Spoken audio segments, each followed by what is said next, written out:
Yeah.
We have the gift of love. Yes. That heals, restores, renews, loves our enemies. The gift of love. The gift of love. Yes. The gift of love. The gift of love. Amen. Shamel singing about the gift of love reminds me, as we read that prayer, that we have a generous God. God is not cheap. God is gracious, the gift of love. Isaiah 58 is a prophetic message to a society that took pride in being punctual about its religion. I don't just mean being on time.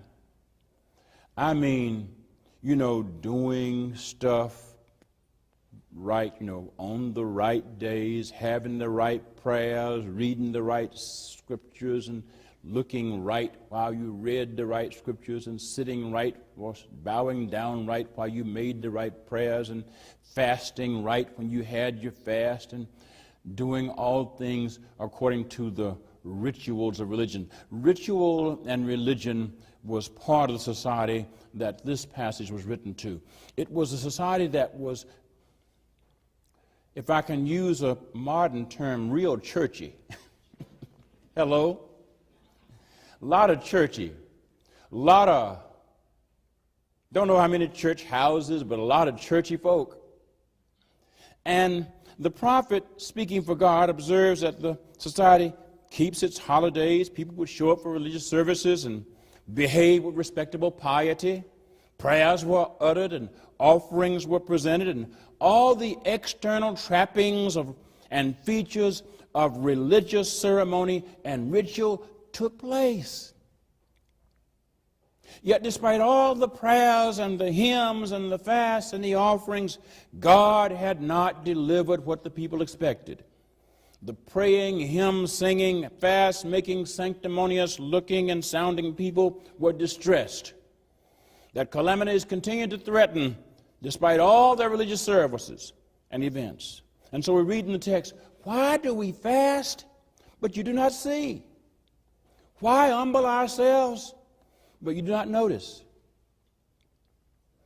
And so the prophet was directed to give a divine answer to that question by a message that was loud and clear.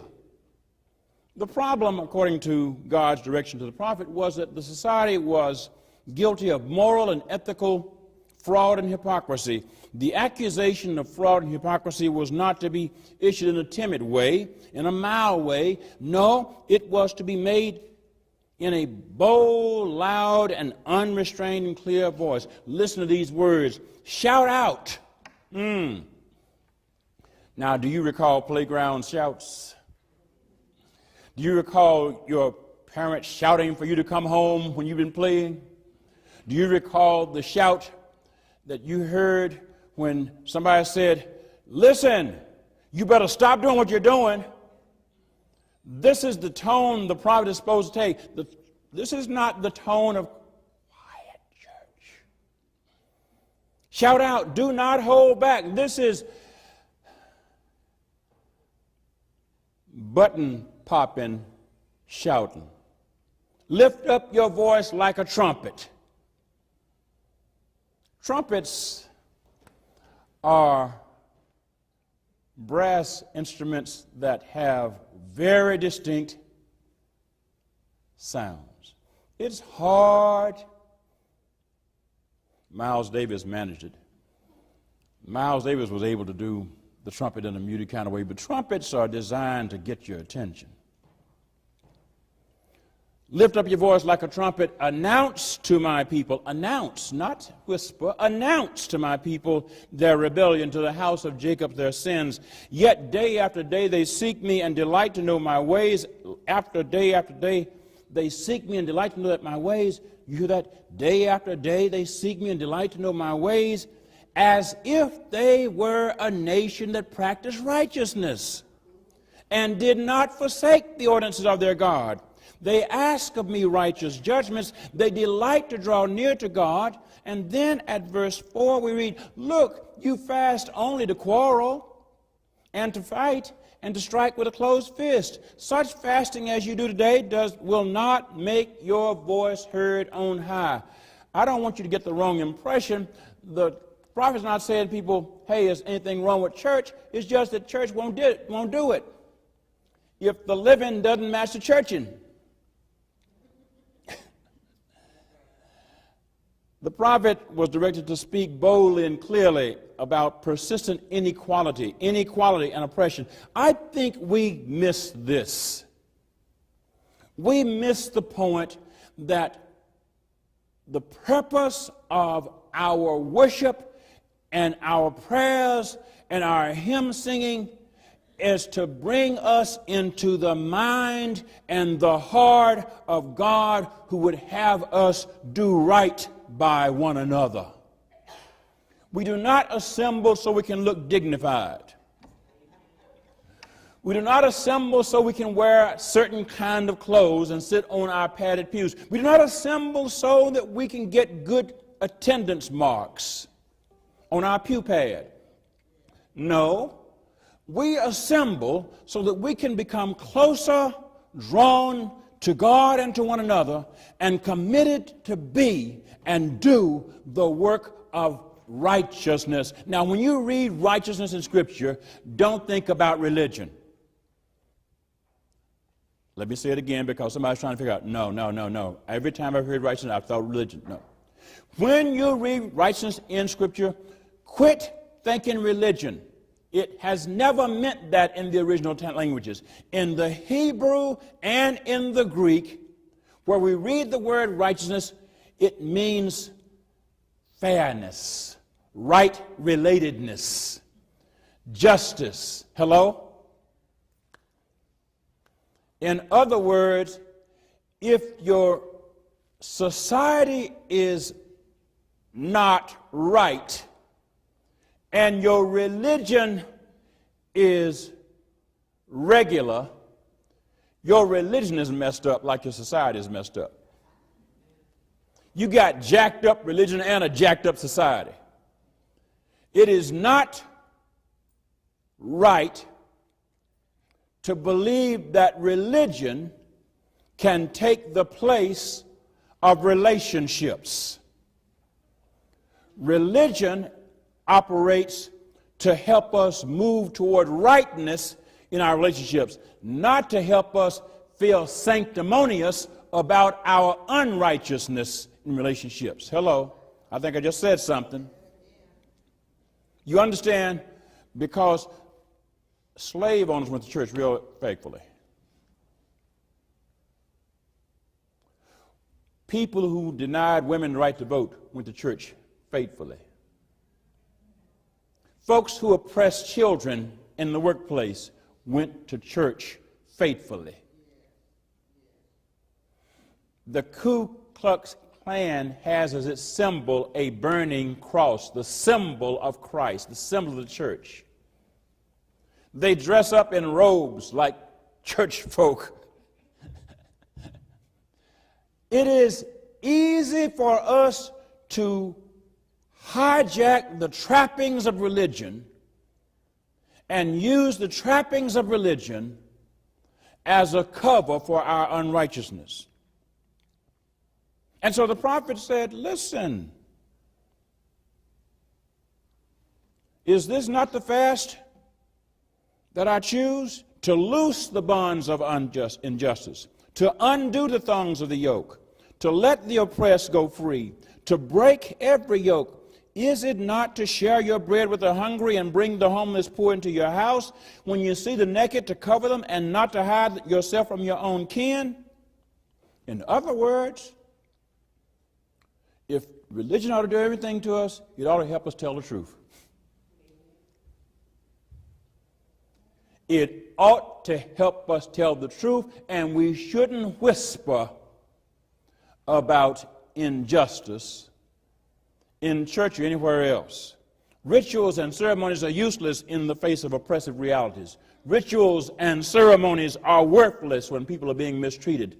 Rituals and ceremonies don't make any good when folks are being denied what is due them. When we are denying teachers fair wages and then setting up private schools with public money so that teachers can be paid for less money, we are not doing right by teachers or by children. So the truth is that while state and local big shots are summoning us to engage in reflections on progress this weekend, they scheme to spend millions of dollars to create new schools with state-of-the-art features in West Little Rock. Go by Don Roberts Elementary School in West Little Rock. You got to go past University. Got to go up to Cantrell Road. Got to go west on Cantrell Road. Cross Interstate 430. Keep driving. Past the Pleasant Ridge Shopping Center. Keep driving. Past the new Kroger store on Cantrell Road. Keep driving.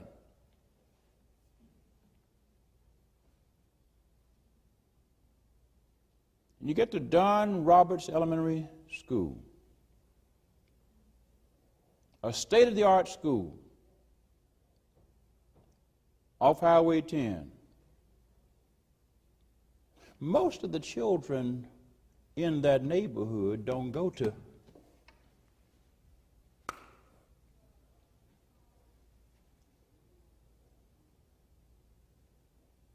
church where you go to church. They are going to that school because their parents did not want them to have to go to school where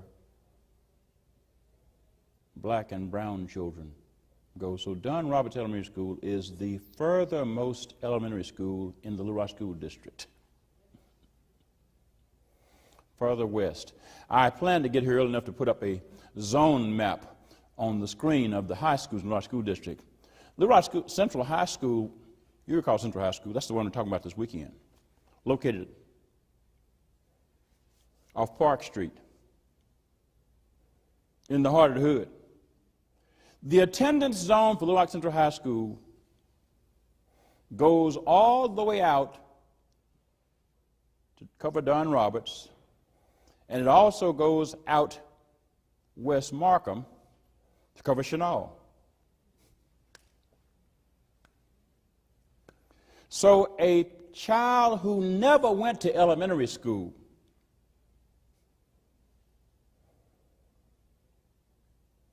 at any of the elementary schools that black children go to in order to attend Central will go to Little Rock Central High in high school after having gone to school way, way out where they won't have to go to school with black folks. Meanwhile, McClellan High School and Cloverdale Middle School, schools attended predominantly by children from brown and black and lower income families, have long been considered unsafe. The hallways are considered unsafe. Stairways are falling apart, separating. And so the first thing in our guide to recovery, is tell the truth. Do you know when you go to the doctor, the first thing the doctor does is check your symptoms, does your test, and then the doctor has to tell you the truth about your condition. It's called diagnosis. If the doctor lies about the diagnosis, the doctor is going to lie about the prescription they prescribe.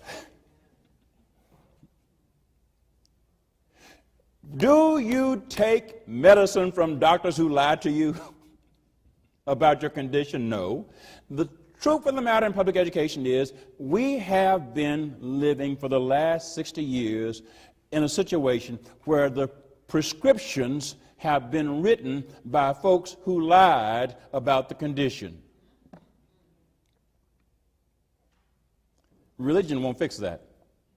You can't cover that with just having church. Singing How Great Thou Art and Just Over in Glory Land won't fix that.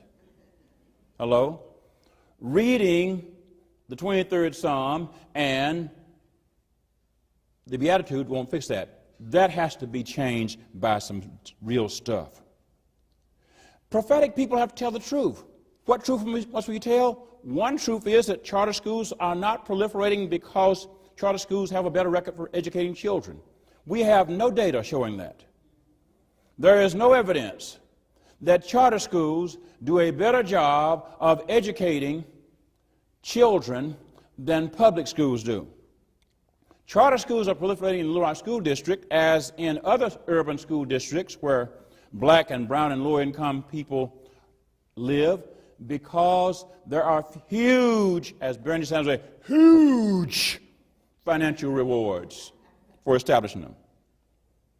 The inconvenient truth is that charter schools cherry-pick their students. The inconvenient truth is that charter schools are not required to hire certified teachers. The inconvenient truth is that charter schools get public money every time a public school student goes in that school.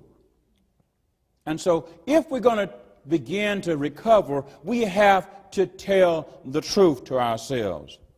We have to tell the truth that charter schools are merely business ventures set up to produce profits for wealthy investors by siphoning funds and buildings and other resources from existing public schools and placing them in the power of management companies set up by wealthy hedge fund investors. What's a hedge fund? It's basically an investment account. How do you get into a hedge fund? Well, the first thing is you got to have $500,000 of excess spending money.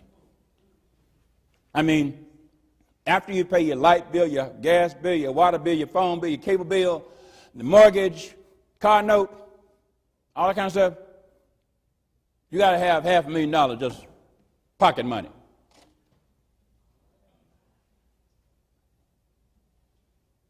That's a hedge fund. To get into the hedge fund, okay? Hedge funds then hire managers to manage their investments. The managers hedge the bets. That's why you call it a hedge fund.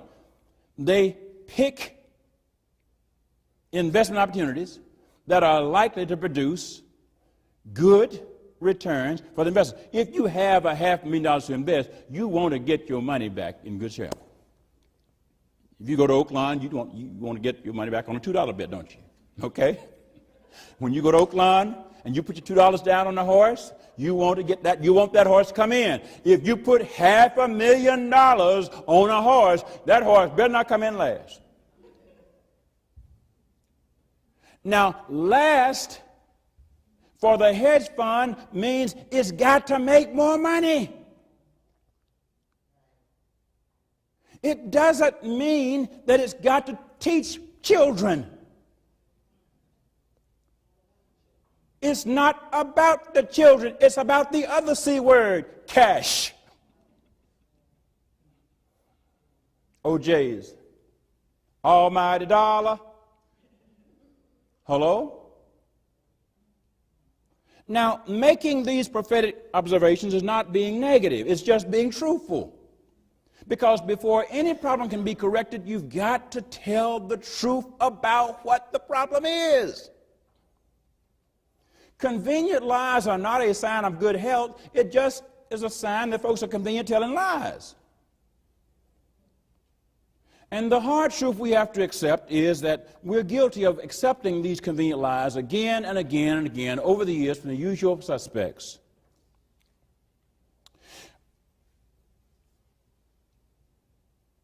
Can I give you another little secret? Charter school movement got its big boost in 1998 when a friend of ours was president of the United States. 1998, remember? 1998, okay. That's almost 2 decades ago, right? President of the United States was William Jefferson Clinton. Oh, yeah, that guy. The guy who is going to deliver the 60th keynote address tomorrow for commemoration of Central High. He delivered the 50th keynote address 10 years ago, and the 40th keynote address 10 years before that. In 1998, President Bill Clinton signed federal legislation aimed at creating more charter schools. During the signing ceremony, this is what President Clinton said. Quote, this is a real quote. When I took office in 1993, there was only one charter school actually operating in America. This legislation puts us well on our way to creating 3,000 charter schools by the year 2000. That was 16 years ago, 2000. Federal funds for charter schools increased under Presidents George W. Bush and Barack Obama. Yes, that one, 44. During the last year of the George W. Bush presidency, 2008, the federal budget for charter schools was $208 million. During the last year of the Obama presidency, 2016, the federal budget for charter schools was $332.2 million, an increase of $125.2 million. That was not money spent to improve any school in the Little Rock School District. It was not money spent to improve any school in the North Little Rock School District. It was not money spent to improve any school in the Pulaski County Special School District. It was targeted for charter schools. Earlier, now you understand hedge funds?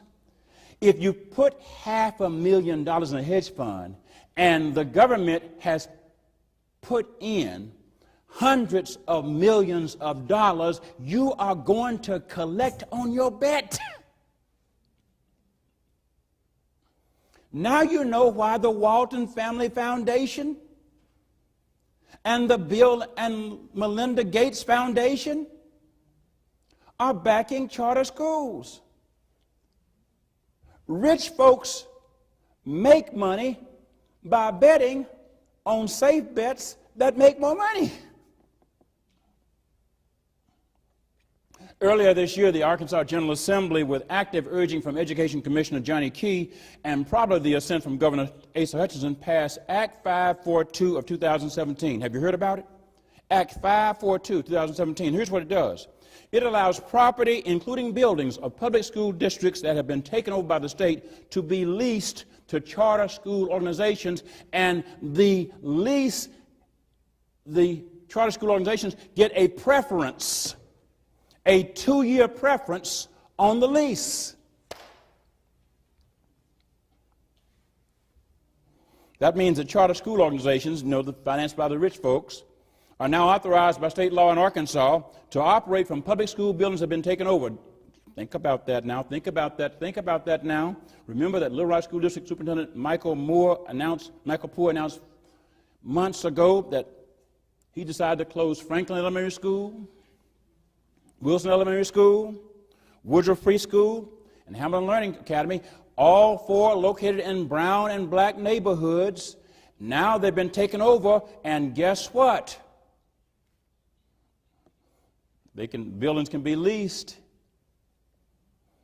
at sweetheart deals to charter school companies. It's not enough, however, for us to complain, because you understand, having complaints about symptoms don't cure you.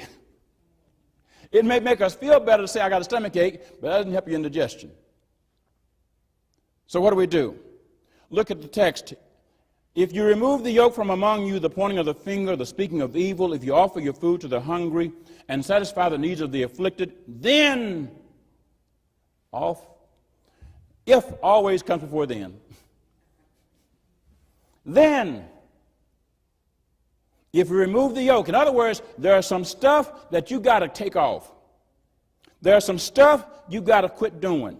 There's some stuff you got to do. You got to offer your food to the hungry and satisfy the needs of the afflicted. In other words, you got to take money and give it to folks who don't have it. You got to do for those who don't have. You got to do for the marginalized and stop turning your back on them. Then your light will rise in the darkness and your gloom like the noonday. The Lord will guide you continuously and satisfy your needs in parched places and make your bones strong. You shall then be called the repairer of the breach, the restorer of streets to live in. In other words, you want to be healed, do right by people you've been doing wrong by. In other words, stop chasing the Chanel crowd. You understand? We're not going to heal what is happening in our public education system by chasing folks who have turned their back on public education. Instead, we have to focus on children whose families have been historically underserved and disserved. So what can I do specifically, preacher? I'm so glad you asked, because you understand you need to get specific stuff from the preacher. You want the doctor to give you a specific prescription. Don't just say, go feel better. Give me a prescription I can take to the pharmacy, and you take 2 of these 3 times a day, and you stop eating this, you go walk more, and you fill in the blanks. Here's some suggestions. 1, instead of new schools in the north and west areas of Little Rock where white parents have chosen to live and send their children to private schools to avoid being around black, brown, and poor children, money should be redirected and spent replacing and improving schools in central and southwest Little Rock where brown, black, and poor children live. Instead of closing schools, shutting down academic enrichment programs, shifting teachers from central and southwest Little Rock, more resources and the best teachers should go to those schools. If you have a sick child, you spend more of your time taking care of your sick child than you do for the children who are not sick. You don't turn your back on the sick child and say, you sickly, I'm going to help the one that's not. Funds for public education should not be diverted to create a new charter school on the campus of Arkansas Baptist College. I said that. I know I'm going to get some folks mad at me because I'm talking about Black Baptists. Hello, Black Baptists. Black Baptists. The only historically Black Baptist college west of the Mississippi River is now going to be the site for a new charter school. What is up with that? Let's be honest. That charter school is not required to hire certified teachers. Why is it right to take the children who have not gotten the best education already and have them taught by people who are not certified? Would you take your child to a person who didn't have a license to practice medicine?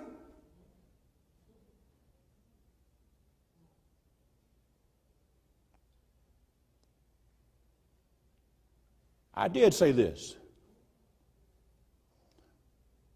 Let's be honest.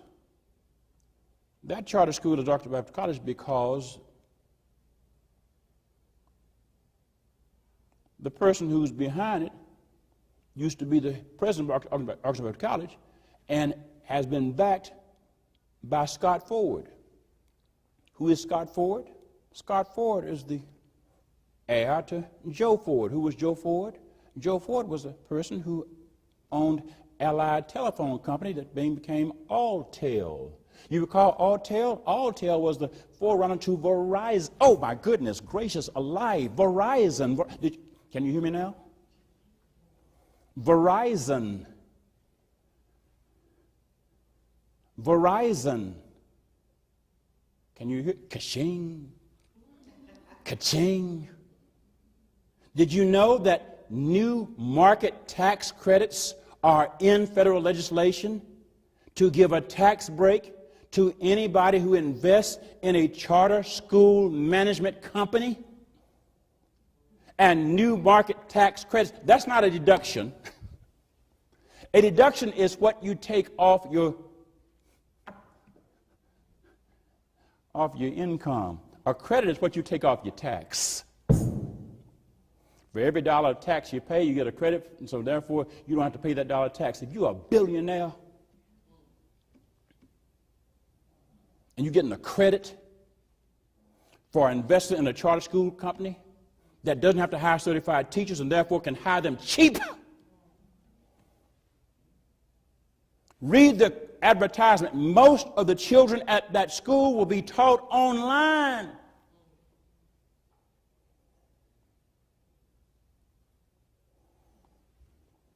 But you know what the publicity about that school is? Going to have a 6th grade football program.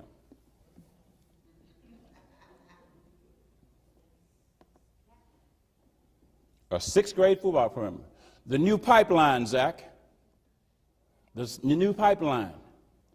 When the NFL now dealing with concussion situations with folks who've been playing professional football, we are going to have black people who claim to be educators start a charter school to recruit black 6th grade boys to begin beating their heads, not to learn math, but to volunteer for concussions. Creating racial equality in public education doesn't happen by creating new football programs. The problems of racial inequality will not be made right by having prayer meetings or Bible studies. I know you, when I come to church, I want to hear them read about the scripture. Listen, when you come to church, you want to hear about Jesus who did good stuff. Jesus fed hungry people. Jesus healed wounded people. Jesus didn't just have prayer meetings. You can count on one hand and have fingers left over the number of times in the New Testament scriptures Jesus is quoted at praying. The Lord's Prayer, the prayer before he raised Lazarus,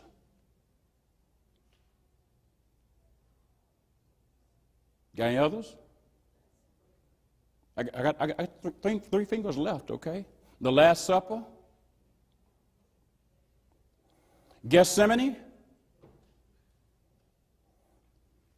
last one, Father, forgive them.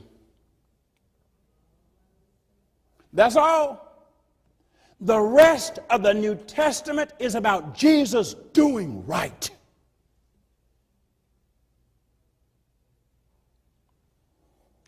So let me close by telling you that righteousness is about justice. If you want to know how to get the recovery, tell the people you need to shut down the new school at Arkansas Baptist College and put the money into reopening Franklin Elementary School and hiring real teachers to teach real stuff to real children, because there's a neighborhood there that needs some teachers and some children. By the way, if we really want young children to learn, don't close down Woodruff Preschool. You understand? If we really believe in education, don't close down early childhood learning opportunities in black and brown neighborhoods.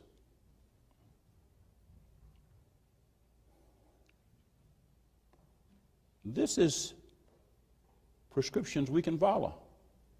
We can do this. And God gives us strength to do this. The question is, do we have the discipline to take the medicine? You understand? My doctor gives me medicine. And my doctor doesn't care whether I want to take it or not. My diseases don't care whether I take it or not. If I decide I don't feel like taking my medicine, my conditions don't mind. I just get sicker. The question is, do we have the will to take the medicine that God says will cause us to recover? Then you'll be called repairers of the breach. But only after we do the if. Let's do the if and trust God for the then. Amen.